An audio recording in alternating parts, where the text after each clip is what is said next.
औकात। अगर आपसे कोई ये शब्द बोलते कि तुम्हारी औकात क्या है, तो याद रखना ये तुम्हारे जीवन पर उसने धमकी दी है।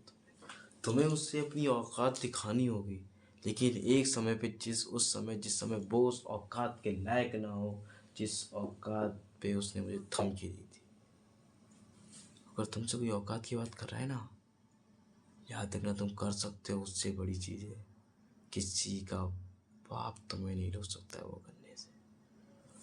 औकात की बात आए तो अंदर का खून खौलना चाहिए जब तुमसे कोई औकात की बात करे। औकात को कभी मत सेना। अगर कोई आपसे औकात बोलता है तो उससे कभी मत सेना। याद रखना मेरी बात ये, मैंने भी नहीं सही था, आप भी नहीं सहोगे। अगर मैं कर रहा हूँ तो आप भी करोगे। जिस बंदे ने आपसे कहा है कि तुम्हारी औकात क्या है, उसको आपकी अपनी औकात दिखानी है और उसकी औकात को अपनी जूती के नीचे रखना है। ये चीज़ याद रखना, जो आपसे बोलता है कि तुम्हारी औकात क्या है, एक ना एक दिन तुम्हें उसकी औकात को अपने जूते के नीचे रखना है और उसे बताना है कि मेरी औकात क्या है और तेरी औकात क्या है। याद रखना, औकात।